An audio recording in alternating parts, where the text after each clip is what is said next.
What's up, everyone? I'm Jay, and this is Jdot Avenue's podcast, where we're here every Friday to discuss growth and healing.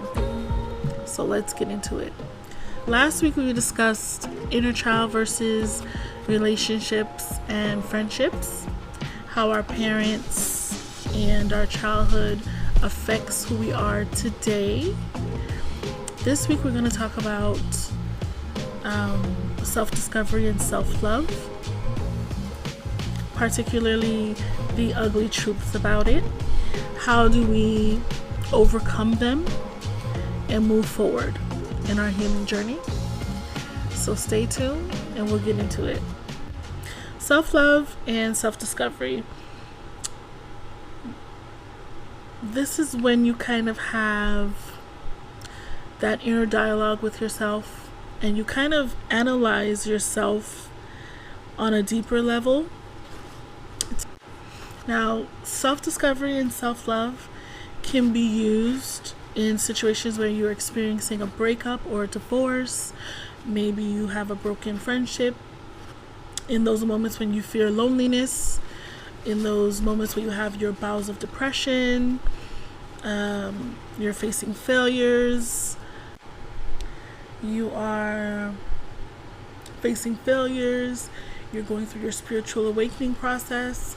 There are a lot of reasons why we go through this process, and sometimes it's by choice, it's voluntary, sometimes it's not so voluntary, and it just happens. And so I'm going to tell you what to do or what I have done and what has helped. We're also going to get into why people avoid it, which is, for example, you may have and notice that you have friends who they're always in a relationship. I mean, always. Like if they are about to get rid of someone, they already have someone else lined up. Type of situation. They're never alone. They're never without a partner. And sometimes you see them on social media and every week they're with someone new or they're in love with someone else. They probably have like about 4 or 5 girlfriends, boyfriends every half a year.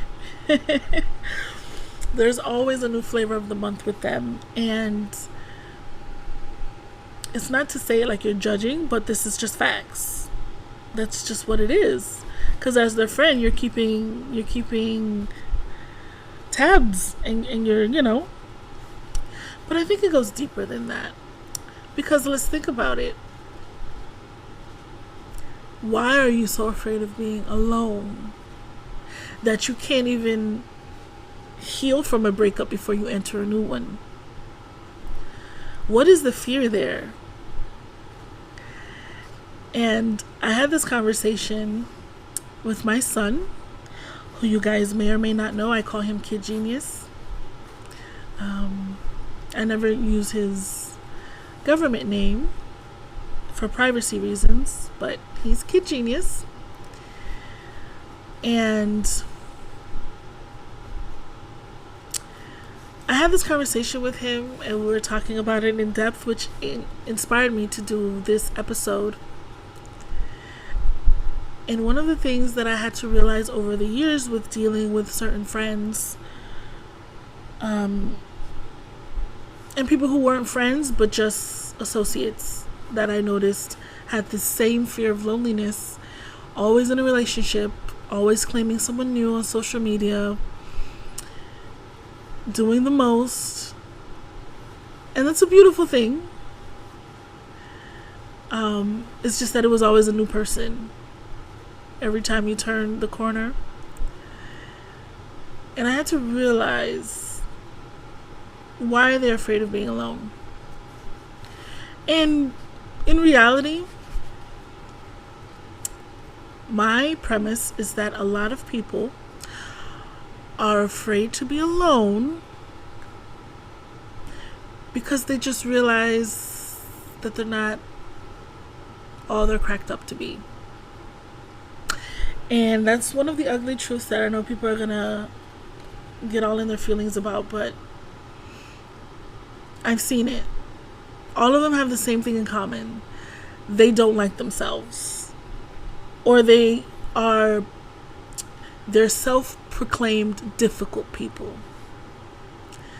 Self-proclaimed clingy people, overly critical, always angry, cantankerous, easily angered.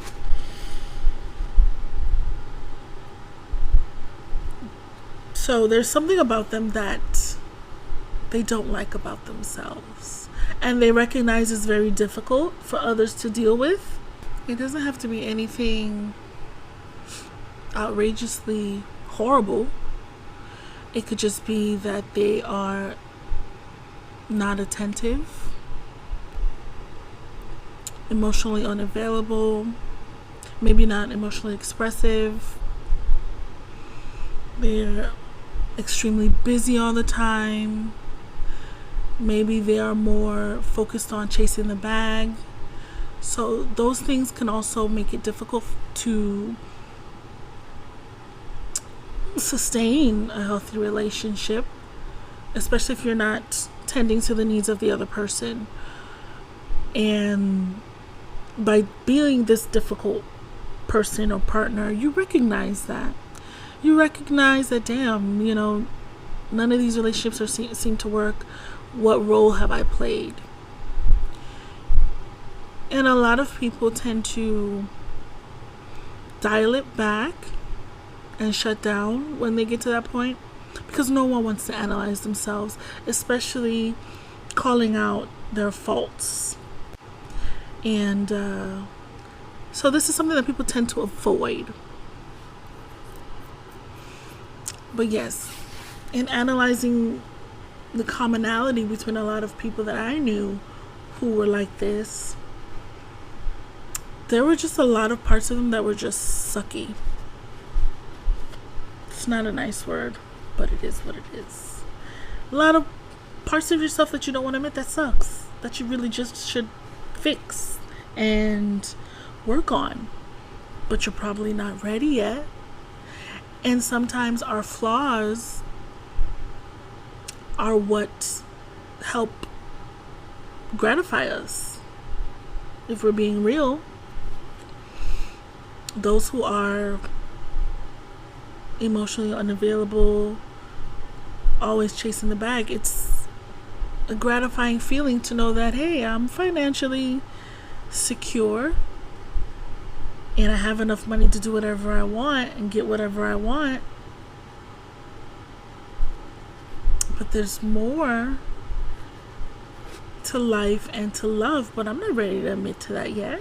No, I'm having fun. And then there are some who like attention, right? I need to have the attention all the time on me. I don't care who it's from. It could be from my partner. It could be from someone else who I don't know. Drown me in attention because I really need it. But at what expense? Because now your partner doesn't like that. But that's gratifying to you because you have all the attention. With attention, especially when it comes to women who are attention seeking, they tend to get gifts, right? From all your friends, your guy friends, your platonic guy friends. So there's really no reason for you to stop. And some of these things become addictions because you're doing it in excess. So anyway, all these flaws are things that we do not want to admit. Some of us do not want to stop. But they do play a vital role in our downfalls. And until the downfall happens, then you're in the position where you have to figure out, well, damn, what is going on? What is it about me that I need to improve? I'm going to tell you now, this is not an easy process. It's very difficult. I'll give you my story so I can be transparent with you guys. I went through a breakup, a divorce, and this is what caused me to go through this process. After my breakup and my divorce, I started to focus on myself for the sake of my son, because I had given myself in every way possible to the marriage, and I overextended myself, did everything, right? Because you figure you're a wife. There's no such thing as overextending yourself. But I did it to the point that it was emotionally and mentally debilitating, in the sense that not only did I not put myself first, but I didn't even put myself on the list, if you get what I'm saying. Everything I did was for my spouse at the time and my son. I mean, everything. I gave up my career, my initial career. I gave up my comfort. I gave up who I was. All the masculine energies that I had before while I was in college, I gave up all of that.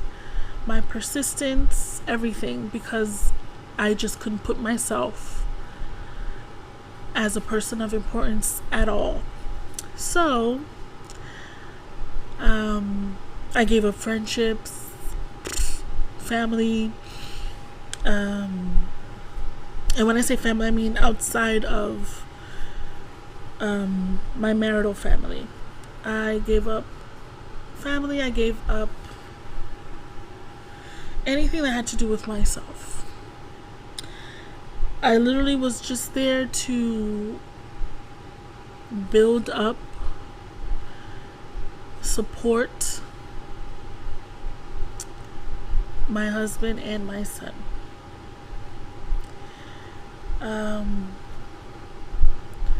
I was described by the individual as the perfect wife, but I did not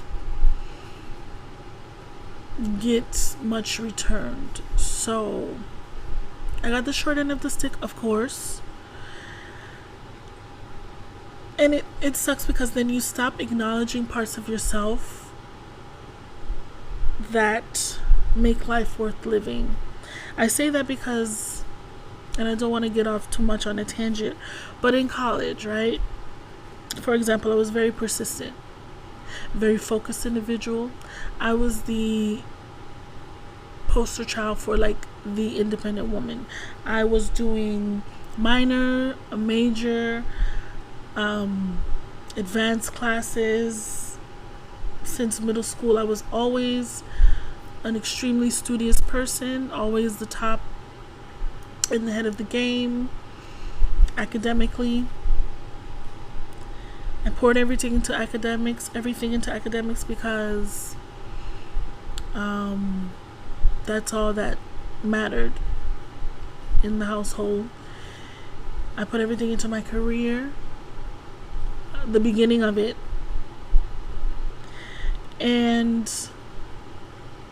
but I was running away from issues in the house that I grew up in.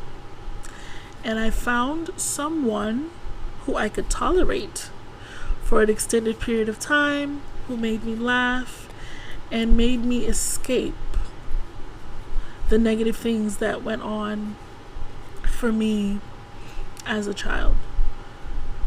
So I jumped ship immediately, and devoted everything to that relationship. So I went from one unhealthy situation, went into another one, smashed into the other one without even recognizing it as unhealthy, because it seemed like a great option, and poured myself into that. My career at the time was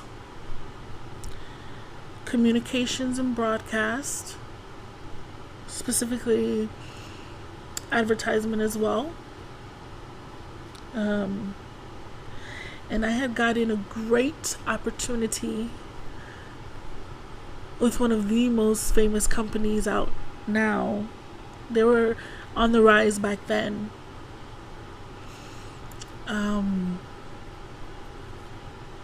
And this was fresh out of a recession.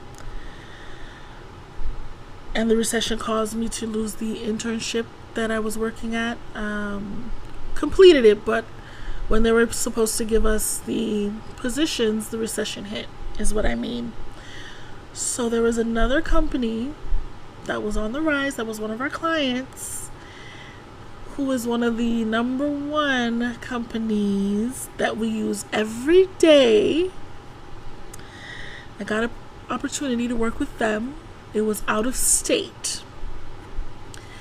And the relationship that I was in at the time, this is before we got married, the individual did not believe in relocating. It just wasn't a part of their journey. And so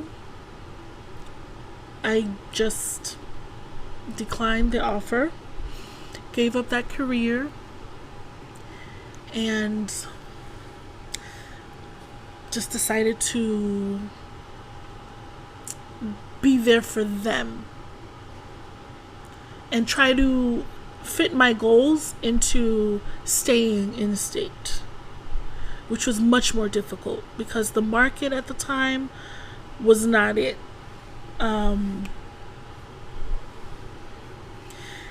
then shortly after, we moved in together. Well, I moved in with the individual, and I got pregnant shortly after. And so here I was without a job and pregnant, and I was actually trying to do my backup career, which was law. So and then so I was not working.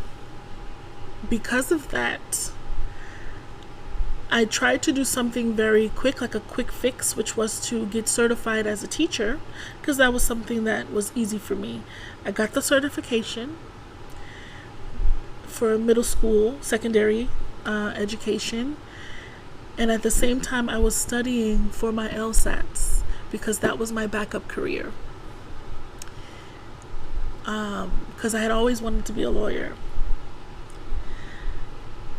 And the advertising was another passion of mine that I wanted to try first before deciding and finalizing my decision to be an entertainment attorney. So I was trying to deal with the entertainment part by doing the PR and advertising, which would then give me leeway. I told you I was very ambitious. Took the LSATs, sat down for it, passed the LSATs, and then found out that while I was taking the LSATs and I was actually sick during it, I was actually pregnant. I didn't know what I was going to do. Long story short, I decided to go ahead and put the law on the back burner and just focus on being a mom, which was terrifying for me. And one day I'll get into that story, but to move further, to get to the point that I'm making, I put that aside, became a mom, I wasn't able to even take a break. As soon as I had the baby, I had to go back out and struggle to get a job because, again, I was the main source of support and stability. That was a hard pill to swallow. That was one of the ugly truths about myself and my journey that I had to come to terms with. At the time, I did not want to deal with that, so I was just making any kind of moves to reconfirm that I still had it. I was still an ambitious person. I was not going to be this stagnant individual. Like, what is going on? And instead of looking at myself, I was looking at external things. Only so many years you can blame the recession before the recession is gone. What are you doing now? What is the reason now? I see this now a lot. We say COVID hit, but what are we doing past that? And I did not have that honest talk with myself at that time. So fast forward to, I decided to do something else. Went into the medical field, wanted to go more into nursing. And I got so tired of being unhappy, trapped in a job where there was no forward movement for me, that I was like, you know what? I'm going back to school. And part of the reason why I decided to go back to school is because I love school. That's where, I'm in my element. So I went back to school. It's time for nursing. So I don't know what number career I'm on that I'm trying to pursue. So did the nursing school thing. Realized that, and I finally felt that I was getting back to the old me, the ambitious me, and realized that by me going back to nursing, all of a sudden there was a great amount of issues in my relationship that started to brew, and I couldn't understand why. I mean, I wasn't 100% happy, but it just got so worse. And I started to think, what am I missing in this situation? What am I not seeing? Couldn't figure it out. And as I tried to go forward and move through in nursing, I noticed a lot of patterns and behaviors from my partner that were not good.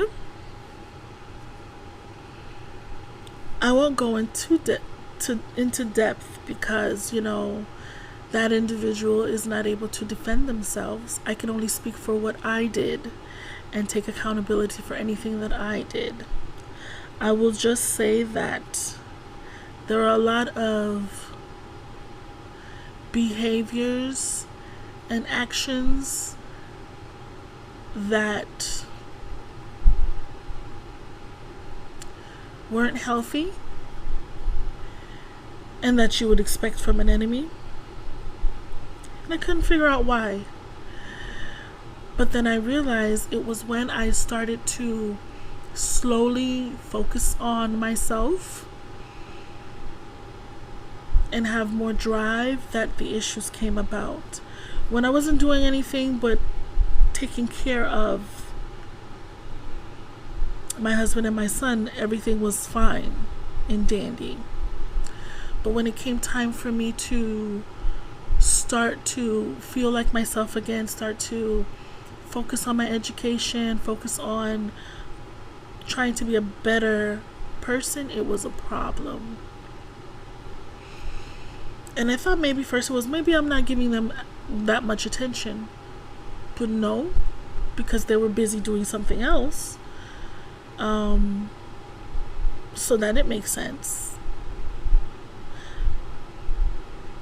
Because sometimes you're not home because you're doing your thing. And that's the same time I'm going to school, so what is the problem? If anything, our schedules are more aligned. The only difference was I was not home doing nothing. I wasn't home taking care of them.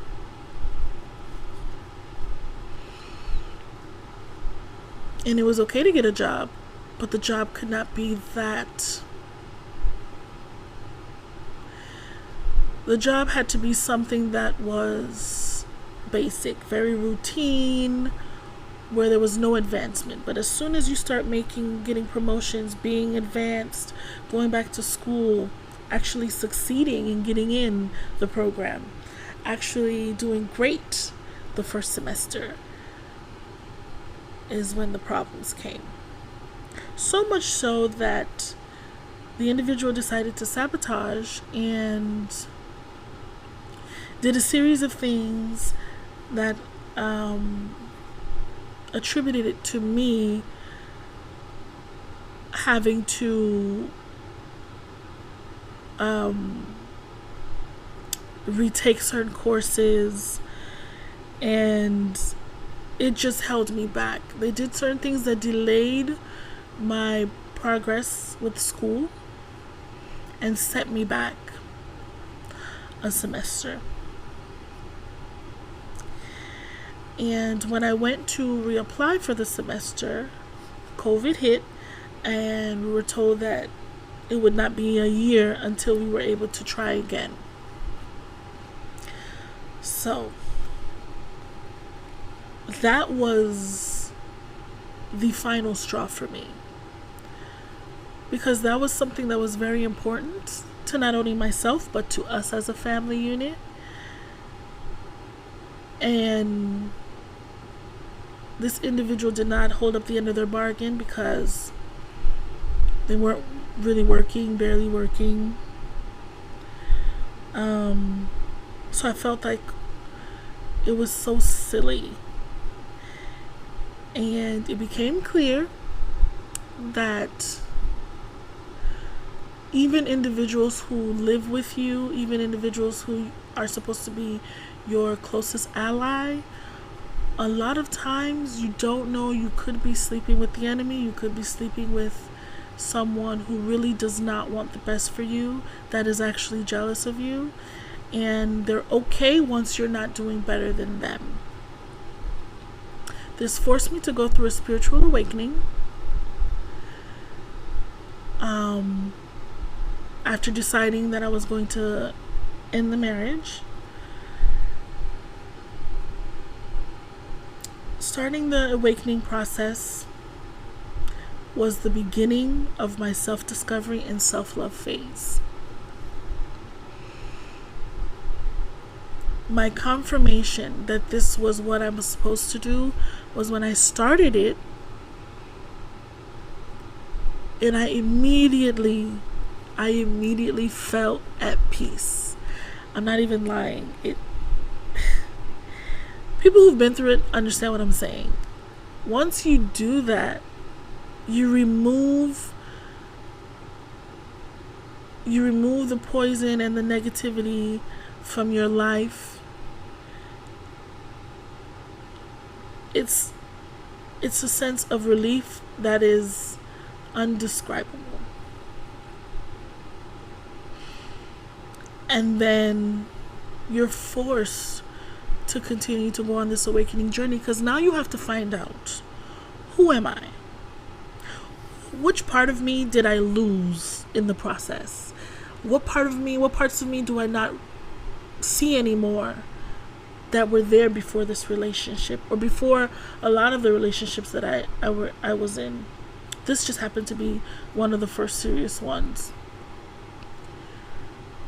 But who was I before? What parts of myself did I lose? And you have to think back, okay, so when did this all started? When did I decide that other people's happiness was important and mine was not. I can't even say more important than mine, because like I said to you before, it was never even on the list. And I kept it from being on the list because I did not want to be selfish. I did not want to be a vain person. And that was always my reasoning. And I remember doing that since I was a kid. How did I recognize and realize that? Because again, I went through this self-discovery and self-love phase. So that's my story of how I started to do that. And for you, it may be something different. I did not have a fear of loneliness. I was never one that needed to jump from relationship to relationship. Most of my relationships were long-term. And I was usually always the one who left and never looked back. So I never had that problem about fear of loneliness because I love my company. I'm an introvert by nature, so I didn't have that issue.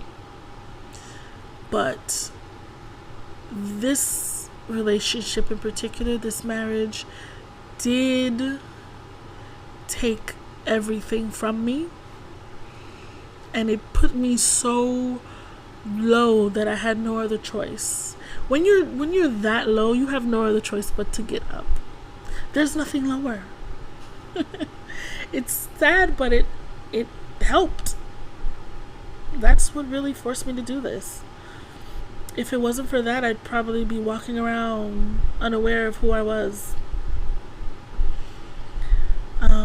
Mind you, I had to do all of this while still being in the mind space that I have to finish and complete nursing school, which anyone would tell you is not easy. It's not even easy to do it when you have no problems. So it was very difficult, very hard for me. I'm gonna go over some of the steps that I took to get me through this process. Again, it is not an easy process, but it is very much needed and required if you want to get to your best version of yourself. Not only am I going to tell you the process, but I'm going to actually tell you exactly what I did with each stage. I feel like that helps because sometimes we ask for what to do and people just give us like this overview. They don't really get into detail. I'm going to give you the detail that I did. It may work for you. It may not work for you. One of the prerequisites that you need to do and have already completed before you start the process is, again, remove the negative energy, remove the source of the issue. In my case, it was removing the individual completely from my space, my personal space. And afterwards, I began the process. The first process was grounding. Some may call this shadow work. It's the same. It focuses on the root chakra. For those who are into chakras, this is the root part. The root. Hello. This is the main part of yourself that you have to tend to. So grounding can be a multitude of different things. I'll give you examples of some grounding work and grounding exercises. What I did to ground myself was, first I cleaned up house. I cleaned up my living space, my son's living space. Did a lot of spring cleaning, intense cleaning. If you need to rearrange furniture, rearrange your room, do so. Other examples, decorating, changing the decorum of your living space.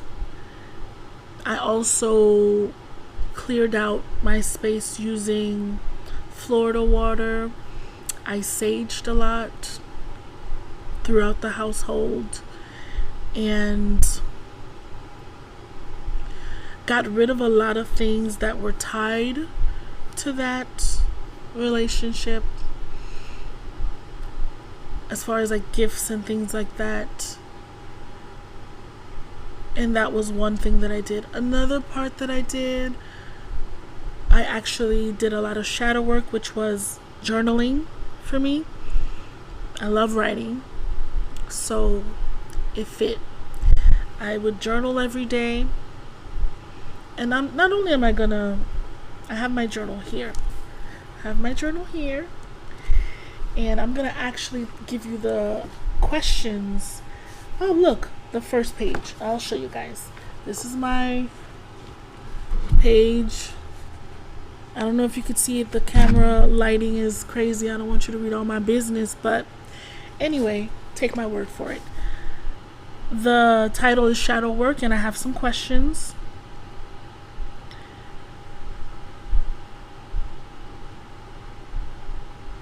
This is where you're going to ask questions of yourself. The questions that you've been avoiding all your life that are ugly. Questions about what part you played in your unhappiness or in the current state that you're in right now. What parts do you play in these relationships?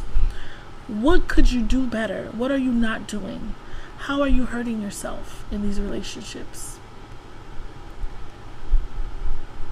Another thing that let me see if I could share one with you guys that I'm not going to put all my business out there. One of the ugly truths that I had to admit to myself was that I always question myself. A high level of self-doubt throughout up to that point. I question myself all the time. And that is a disservice to myself. Another thing that I did was I had issues with letting go of people who were not meant for me. And I say that because I knew this relationship was not the one for me. It's sad to say, but pretty close to the beginning. Even when I introduced this individual to family members, people who knew me for years, they were like, no. Why? And I used to take offense and defend this individual. Like, what do you mean, why? No. It don't match. It's not, no. It don't match. You guys are not, what's the phrase that they use? Equally yoked. That's it. Definitely we're not equally yoked. And I couldn't see it.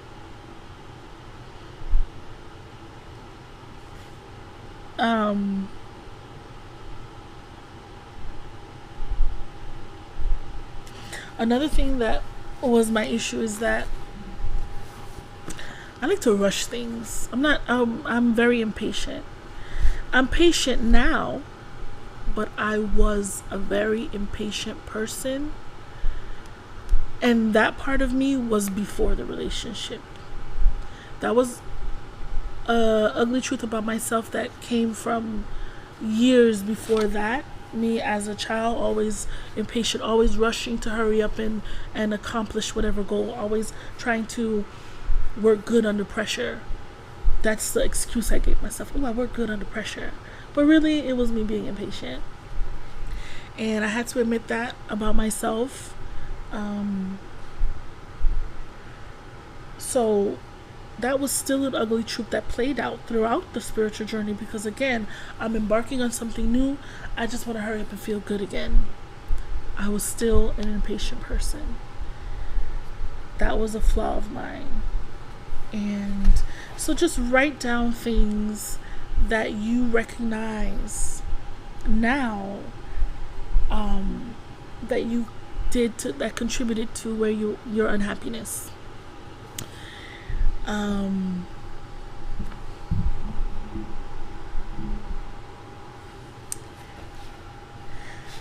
Let's see, what else did I do? Questions that you can ask yourself. I knew I had them here. Growing up, did you have everything that you needed? This goes back to our previous conversation last week about the inner child. How the lack that the inner child experiences in childhood influences how we play out in these relationships and friendships, at work, as employees, employers. It plays out in who we are today. So you have to go back and ask yourself. Grounding, shadow work, question number 1, you can ask yourself again. Growing up, did I have everything that I needed? And this is not a no, and keep it moving. We're getting into it. We're getting deep. Know what did you need that you didn't have? Analyze that parts of yourself. What were you lacking growing up? And how did you deal with that? How did you adjust to this lack? Did you ignore it? Did you make up for it? So for example, if you lacked love from a parent or whoever,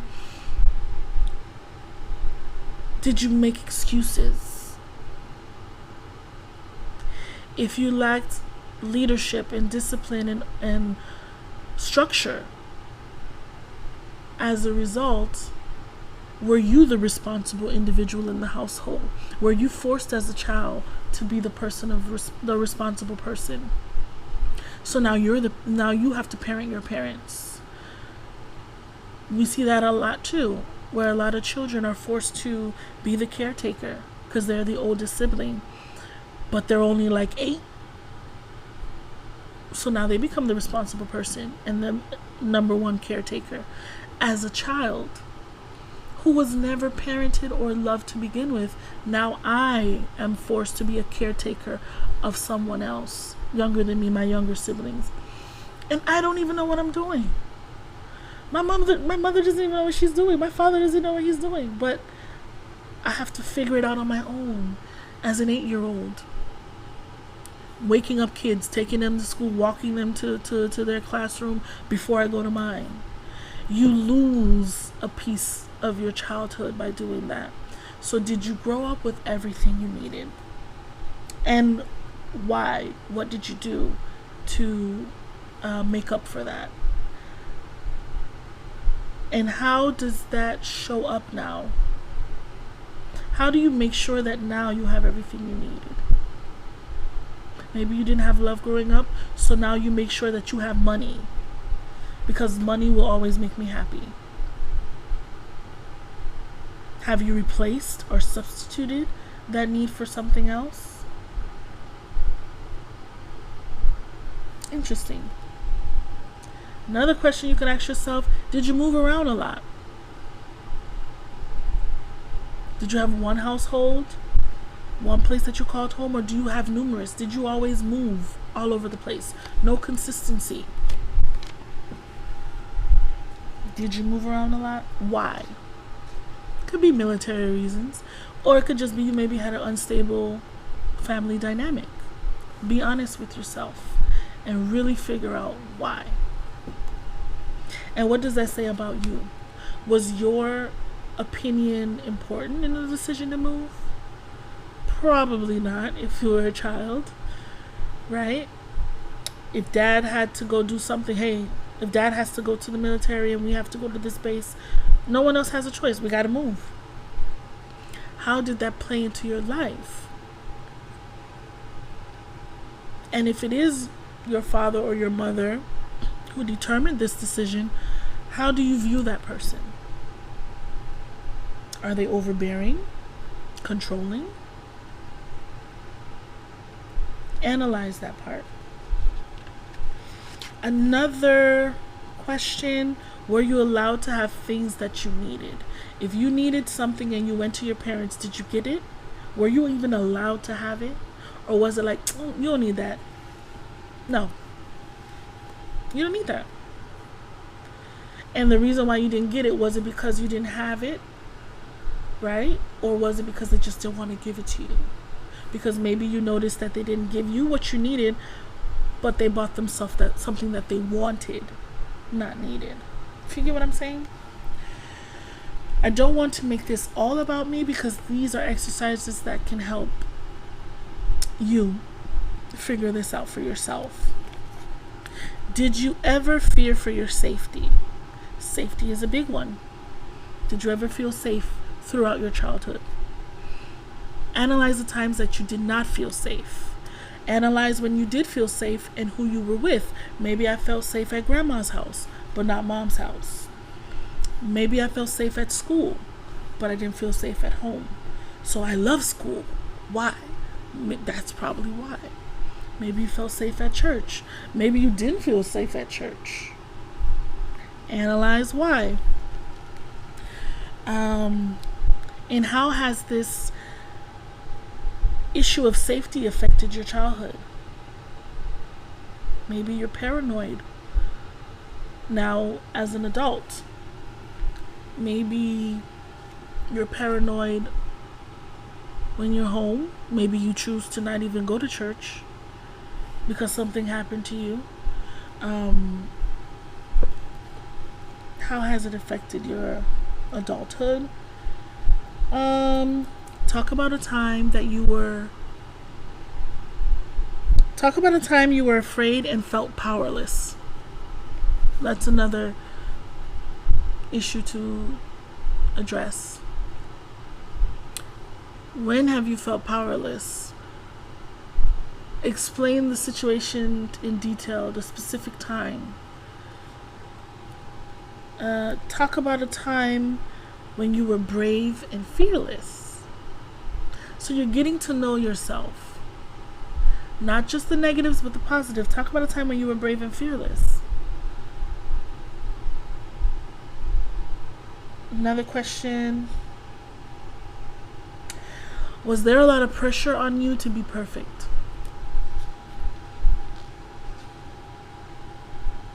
Describe how this has affected you. Another question. What makes you feel safe and secure? This is not as much related to the safety question. This is specifically now as an adult. What makes you feel safe and secure? Do you feel secure when you have a blooming career, that you're getting paid well, and you have a lot of freedom, financial freedom? Is that when you feel you're more securest and safest? Is securest the word? I don't think so. I think it's when you feel more secure, most secure.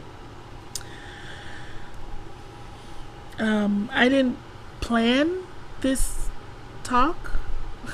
Maybe I should have said that at the beginning. We're just freestyling it because I want this to be very authentic and genuine. I can get up here and give you guys a PowerPoint and make everything planned and organized, but I chose for this platform not to do that. Just have our talks kind of similar when I talk to my son. So if you notice any kind of errors, problems, I have no problem being called out on it. If you want to put a comment and give me the correct term, that's fine. I'm not going to take offense. So the next question we ask ourselves is, how often do you enjoy nature?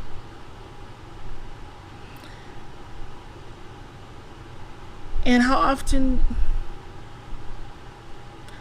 do you enjoy nature and the things currently going on around you?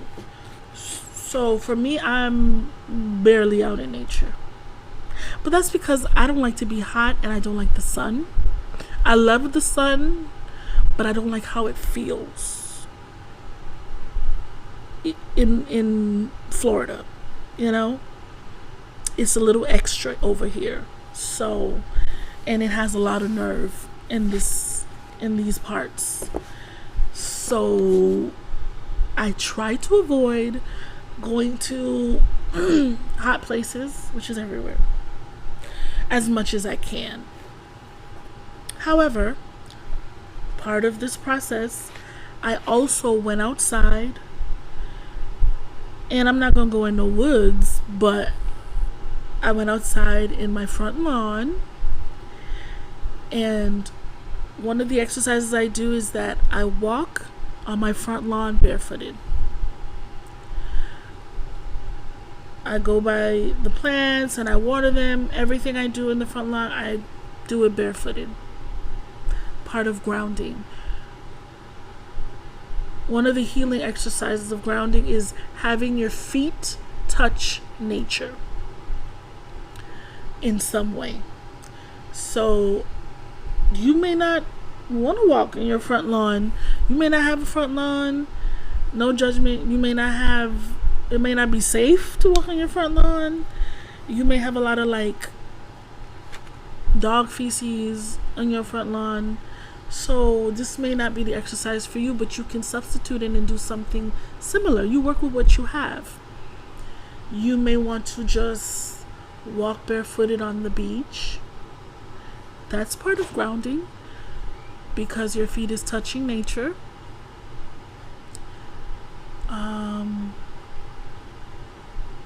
You may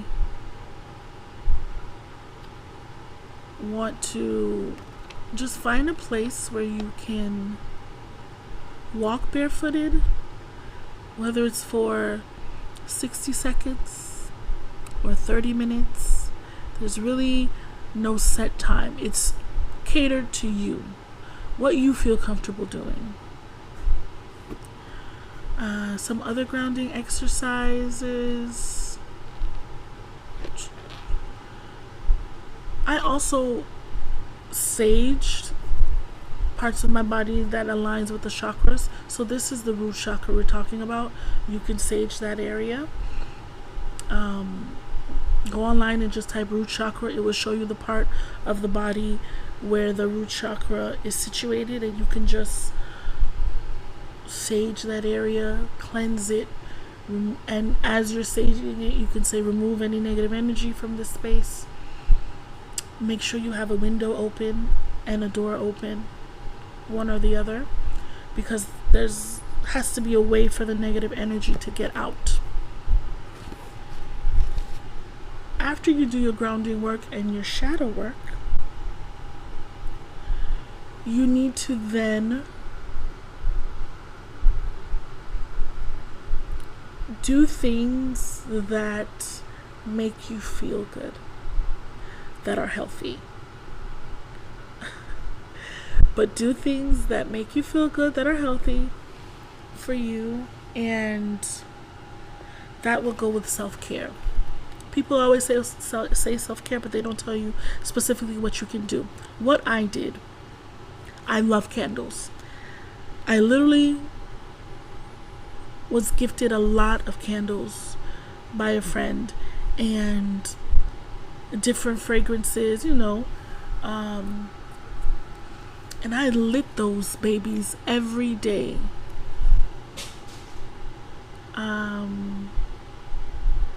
It just made everything feel better.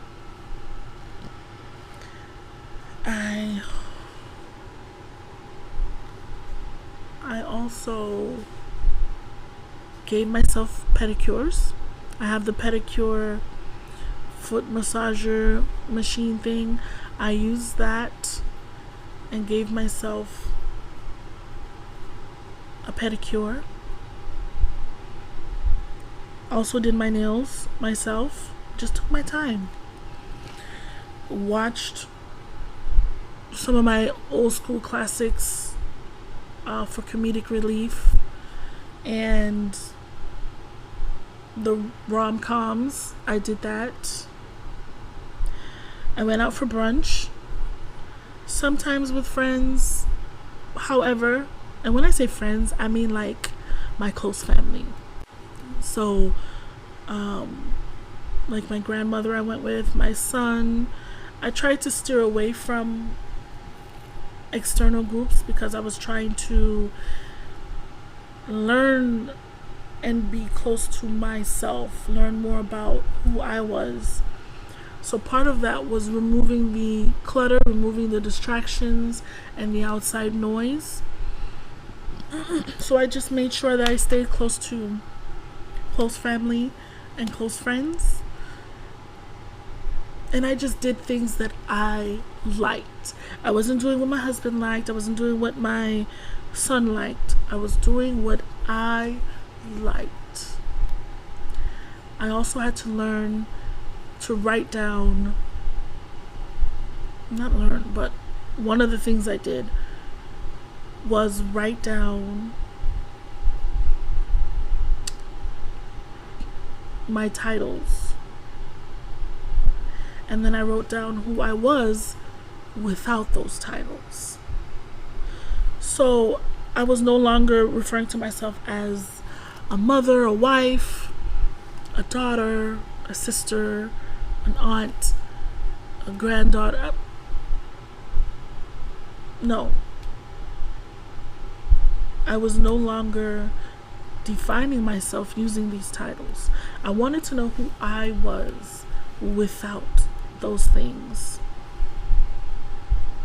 And forcing myself to figure out the best parts of me and the worst parts of me was very difficult. I think I stared at the page for a while because for so long I had tied myself to these titles. I was always just the mom, a wife. Even if I did other things, it was the mother who paints, the wife who writes, the mother who is going to school, the mother. I didn't know who I was outside of that. And it forced me to realize that for so long, at some point down the line of my life, I had stopped acknowledging parts of myself. And that was the hardest part to be honest with myself about. And I'll use myself as an example, because I know sometimes it sounds too generalized, but specifically, there are parts of myself, stay with me, that I had repressed, ignored, concealed, stifled in order to please others or make others comfortable. So I suppressed parts of myself to make other people comfortable. Thus, I became a people pleaser.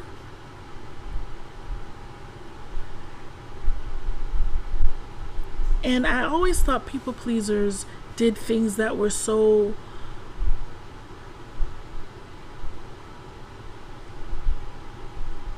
obvious. I always looked at people pleasing as when you do something that's so obvious in your face, and it really doesn't have to be. There are a lot of things that we do to please other people that are very subtle, and we don't even notice it. So we're sitting here all this time saying we're not people pleasers. Hell no. But it's not true, because that's part of the inner child issues, is that we're doing things and we're changing our behavior to make peace, to not ruffle any feathers. And I was doing that all this time.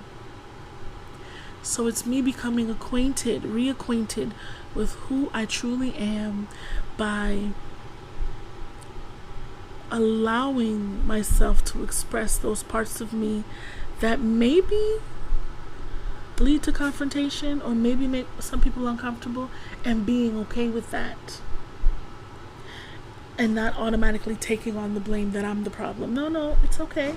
We don't have to agree. That's fine. And always having to remind myself of that and help others recognize that.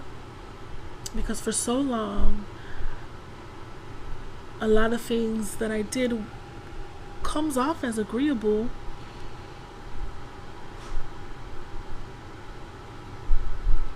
and I realized that. And then sometimes it was so embedded in who I was that at some point it felt like it's part of who I am. And I'll give you a perfect example. You know how when you're in a group and there's 5 people and they say, okay guys, what do you guys want to do? Do you guys want to go out to eat or go to the movies? 4 people will say, I'm hungry, let's go to eat. And there's that 5th person that will say, it doesn't really matter, whatever you guys want is fine. They won't even give an opinion. And it could very well be that they really don't care either way. But it also could be that they just don't care because they don't want to cause any confrontation or mess up the flow. And I always consider myself a go with the flow type person, but to what extent? And I had taken on that role as a go with the flow type of person so much so that I felt that was who I was and nothing else. So when asked to give an opinion is not really the word I'm looking for, but when asked for my vote, what I wanted to do amongst a group of people, I was so go with the flow that either one would be fine with me. There's nothing wrong with that. But when did that start? It's just interesting to analyze and figure out when did that started. And then I realized that, well, my whole life was set up to where other people, not only were they in charge and in control, but I was just never given a choice. I was never given a choice about anything. Probably except food, which is probably why I was overweight for my whole life. But other than that, I was not given a choice. And I was always told how to behave and what was expected, what was desired, and I did whatever to fit that. So if I had to be quiet, I was quiet. If this was a moment for me to speak up, someone told me how to behave, what to do, what they wanted, and I just did it because I just wanted them to be happy. And this is real talk. I stayed that long because prior to the relationship, remember I told you I was very ambitious. Thus,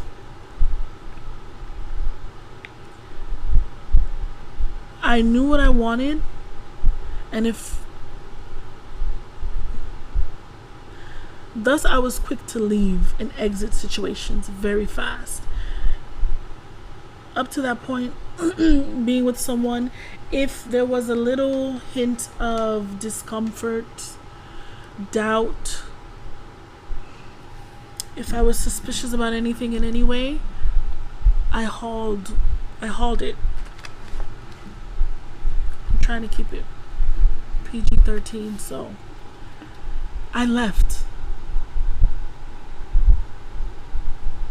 I removed myself from situations very quickly and kept it moving, especially when it came to relationships, because I had never thought that it was for me. I was always the one who said, I'm not going to have a child, I'm never going to have a kid, I'm never going to get married. None of that stuff is for me.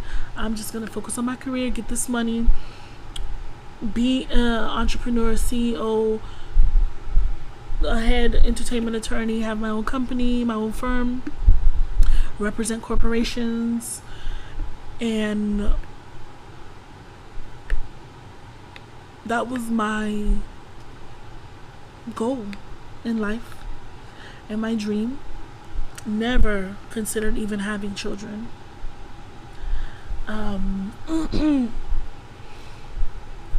That was how I saw myself. I made no space for anything else. So if I did entertain in a relationship, I was quick to leave if it wasn't not necessarily perfect, but if there was issues, which we all know. In a relationship, in a marriage, nothing's perfect. There's always issues. You just have to see if you're both willing to work through them. I was not compromising. Very uncompromising person. What do you expect? And as soon as I got in this relationship, I wanted it to be different. It was me trying to correct myself, and so I did the extreme. I became extremely compromising. There was no middle ground. There was no balance. I went from one end of the spectrum to the other end of the spectrum. And as we know, both ends are unhealthy. Health is in the middle ground when you're able to balance. And so, in order to not abandon ship so quickly, I decided to give so many chances, work at it. And this is even before we even got married. So by the time we got married, it was like, of course we're going to get married, because who else the hell am I going to get married to? And I'm not going to definitely try over and start over. This is it, or it's either this or nothing else. And so I poured everything into it. So much so that the other person did not have to do anything. They didn't have to compromise on anything. So that is my fault in that. Because think about it. If you're with someone that you don't have to compromise anything, you get whatever the hell you want. Why change? Why? I mean, yes, there's some that are very, they have a lot of integrity, and they're good-hearted people that are doing the right thing, so they will improve and work at it with you. Even if you give them everything, they work even harder to give you everything. That's what I wanted. That's what I thought I was going to get. Everyone is not you. And so some people will just take. You give it to me, okay, I'm going to take it. You're giving it. It's not my fault. And so that's what happened. It just took me a lot of years before I got tired of doing it and decided to fix it, because I didn't like who I was becoming. I didn't like myself, and what really got to me was the fact that I had a son.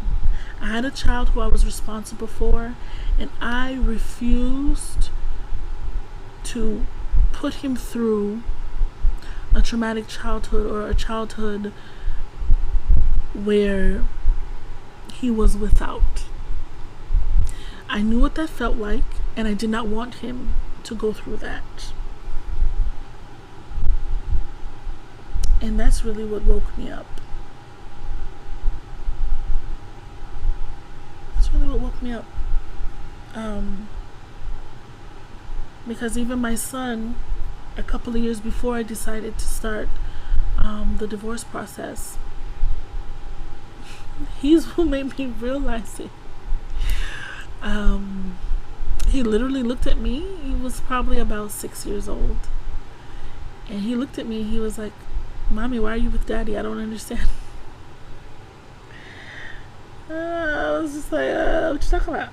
And he was like, "Why are you with Daddy?"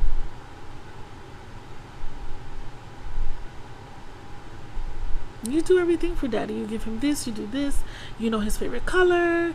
You know what he likes. You know everything about Daddy. Daddy knows nothing about you. It's almost, and he started to laugh. He's like, "Yeah." He's like, "He doesn't even know your favorite flower. He doesn't even know your favorite color. He knows nothing about you." And it was true. I had just been making excuses all these years, but it was very true. It was so obvious. And here I thought we were hiding it from him. But as a 6-year-old, he knew. And he woke me up. He got me together. He read me. He gave me a really good read. And I was so ashamed and embarrassed that my son could see me this way, you know? And I was like, oh, hell no. I can't do it to him.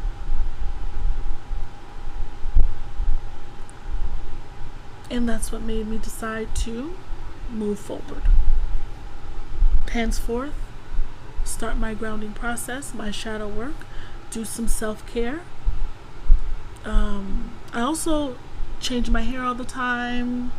I got back into my makeup looks, which were not for vanity but for creative expression, because I had hindered my creativity in the process. Remember, I was going back to school for nursing. It had been so many years while being in this marriage that I had written any poetry. It's been so many years that I've written any books as an author. And I didn't even realize that I wasn't acknowledging those parts of myself. I had let go of all of those parts of myself. And I was like, wow, like, where did I go? Where am I at? But I did more painting, went back into writing, went back into my makeup, started to book makeup gigs and do my Halloween elaborate illusionist makeup looks, taking more pictures and photography, anything that allowed me to be creative, anything that I could create, I did it, because that's what I wanted to do. That is what I was missing.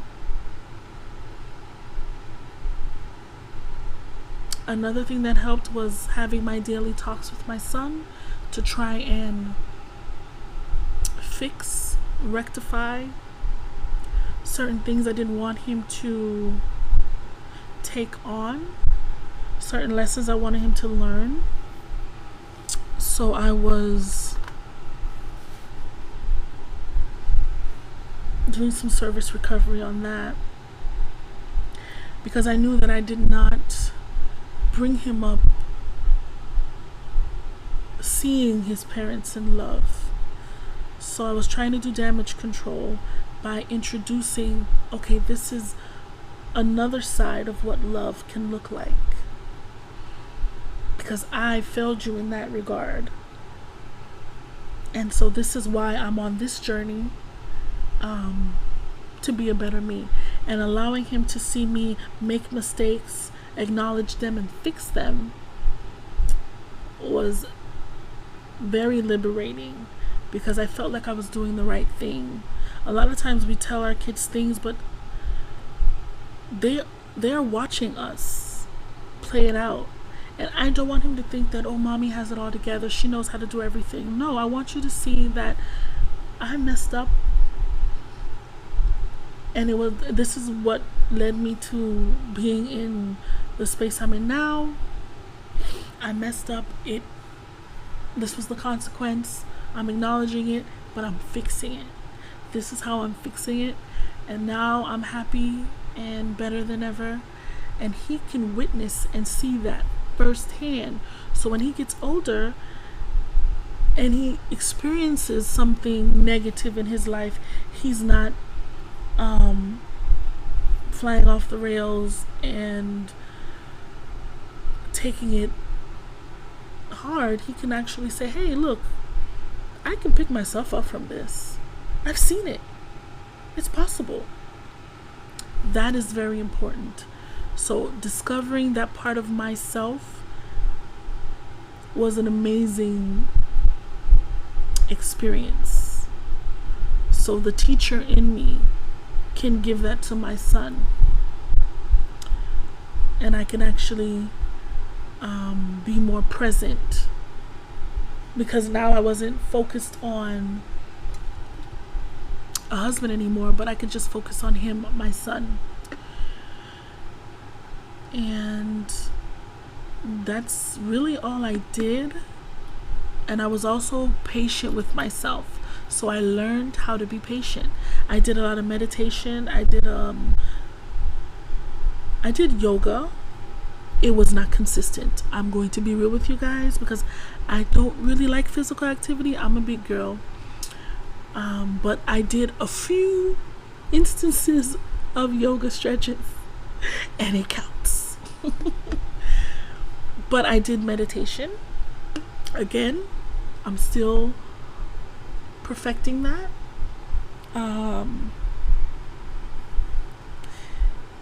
And I wrote down my dreams. Anytime I had a dream, I wrote them in my journal and decoded them to find the messaging. All of those things is what helped me.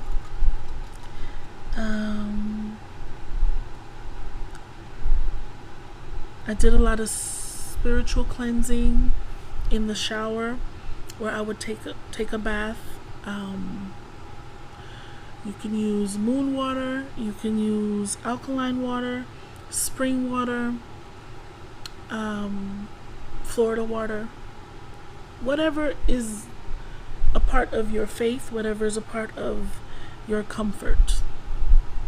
The key is, as you are showering, just imagine the negativity exiting your body.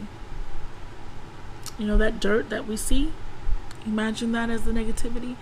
And mentally, that puts you in a better mental space. That's what I did. And get a good skincare regimen. All of this is self-care. You're doing this to rebuild the love that you have for yourself. Just like you care for your pets and you care for your children, you have to care for yourself. And it's not just making money and buying things. It's actually taking care of yourself. Doing things that feel good to the soul. That's what I did. That helped me out so much. I also went to church more consistently. Surround yourself also with people who bring you peace, bring you happiness, bring you comfort. I'll go over the steps again to get yourself started on this self-discovery, self-love journey. You need to start grounding and shadow work. You need to find things that you like to do. Figure out who you are without the titles. Who is your spirit? Who is the person at the core of who you are? Do some journaling. Get outside into nature.